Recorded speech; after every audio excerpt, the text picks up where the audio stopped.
We proved last week that our accepted definition of wealth is not accurate.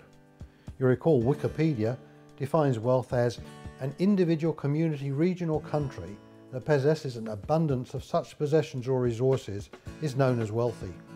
Let's hammer the final nail in the coffin by assessing the wealth minus their homes. Irrespective of what happened to either our protagonists, they would still need to live somewhere. John's annual cash flow is minus $34,000 per year, whilst Fred's is plus $34,000 per year. John is going backwards by $34,000 per year. His net wealth was $249,000, but he had debt of $1.5 million, which means in terms of net asset position, living in his own house, he's backwards to the tune of $1.25 million. Fred is going forward by $34,000 per year. You'll recall his net wealth was $763,000 and his property, which he remained living in, is worth $570,000. This means that Fred's net wealth position is positive $193,000. Okay, I concede that if John couldn't work, he'd probably have to sell his home, but even the cheapest units would still leave him in a negative equity position. Before we move to a definition of wealth that actually works, we'll do this next week, let us honestly have a quick look at what we've learned. If you lived in the middle of Fred and John, who would you have aspired to? Even worse, which of the two Joneses would you have tried to keep up with? Had you tried to keep up with John, would you have ended up in a worse position? In my years as a financial advisor, I have had so many people who have bought an investment property based on a barbecue conversation. The assumption is that if they can do it, then so can we. More frequently than not, when analysing the cash flow and net wealth position of these individuals, the investment property has actually reduced their net wealth and their cash flow.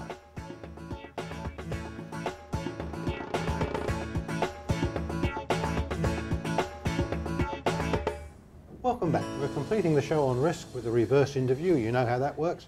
And I'm joined by Belinda Carusi. Belinda, thank you for coming with us.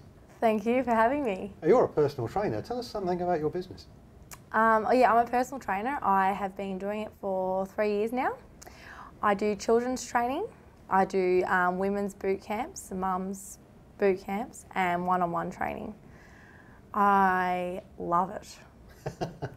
I love getting people fit and I love being fit myself, so it's good fun.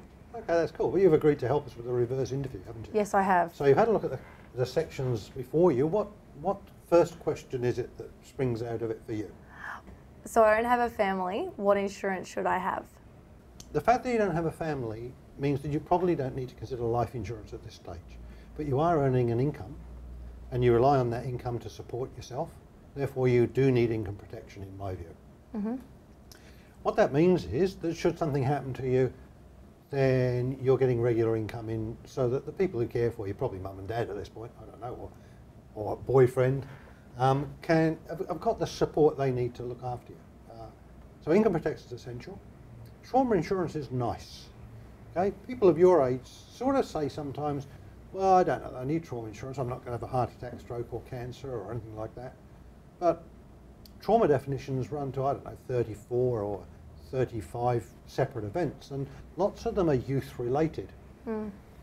It just sounds terrible, but major head trauma, car accidents, you know, that type of stuff, burns. So the accident related things that relate to trauma insurance make it quite a quite useful addition. But amazingly, in my 25 years as a financial advisor, most of the trauma claims were in the 20 to 40 age group. Yeah.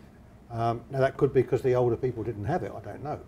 That's not true, a lot of the older people did. It's just that that age group seems to me to be at risk. And the reason they seem to me to be at risk is because there is a risk which isn't managed in that age group.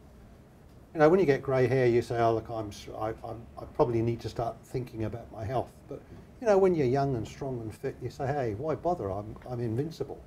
Mm-hmm. And so I think that often that's the reason for that. So, yeah. Sorry, a long answer to a really reasonably simple question.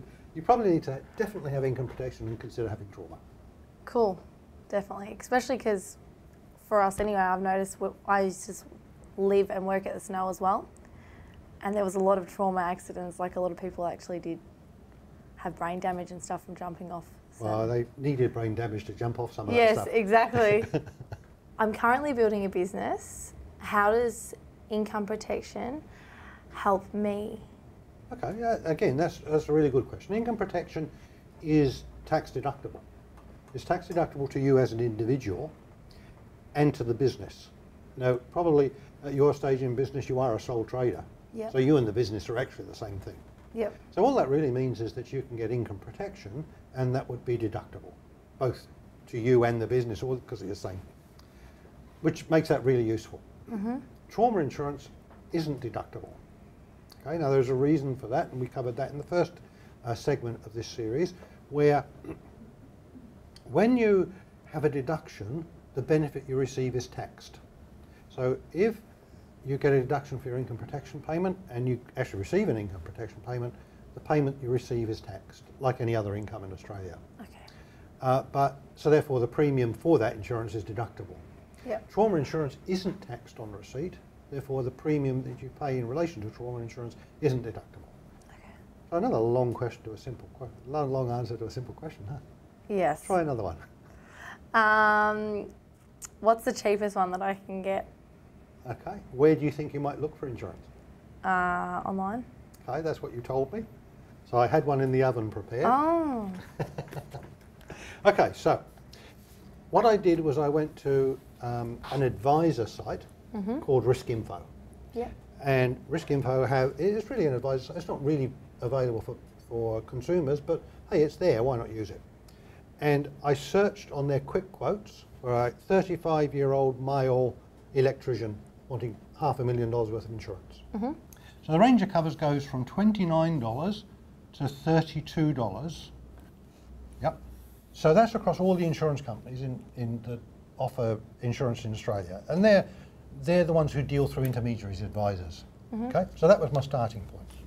I then searched Google on Direct Life Insurance Australia. And you'd think that direct life insurance would be cheaper, right? Mm-hmm. But so we're looking at a range there between 29 and 32, reasonably tight. Let's call it $30. Mm-hmm. So I rocked up with this quote, and it was $20, and I thought, hey, that's not bad. But then I said, oh, that's $20 a week. So that's $87 a month for the same cover you can get through an advisor for $30.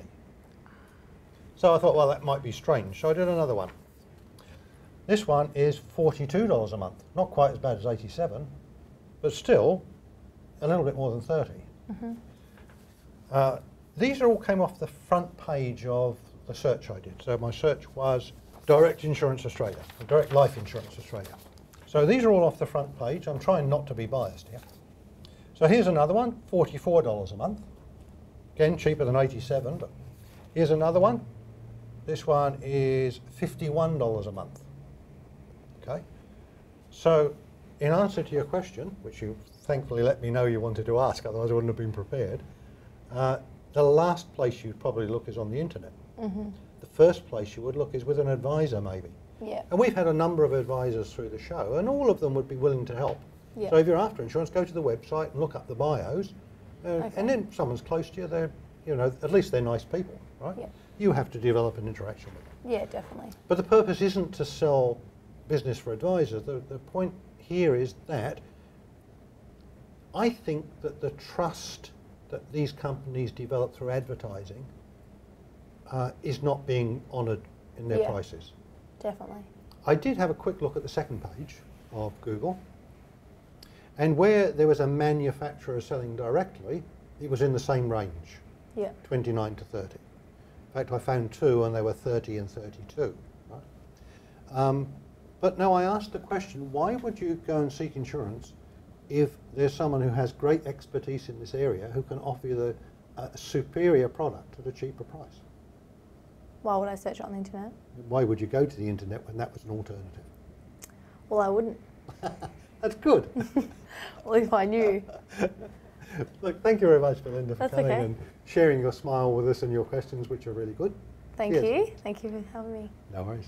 Now you know the grift by now. If Belinda didn't ask the questions you wanted, go to the blog or even email me if you like. You can call it Questions at Wealth Plan TV and I'll pick them up and deal with them. So what have we learned? We've learnt that income protection is essential for anyone who earns an income. Trauma insurance is pretty useful for anyone. And we hope you waste your money and you don't suffer a trauma. But if you're actually seeking insurance, it's probably better to get it with advice. And cheaper, isn't that amazing? Thank you for joining us on Wealth Plan TV. We'll see you next week where we're dealing with estate planning. Don't forget our competition. Please go to the website and sign up for our 100 Gold Challenge. Prizes are being generously awarded by AIA Australia, who are giving a free risk assessment away every week and 2 iPads to be won throughout the series. And also Keith Abraham, who's donated his book about finding your passion. Go to the website wealthplan.tv.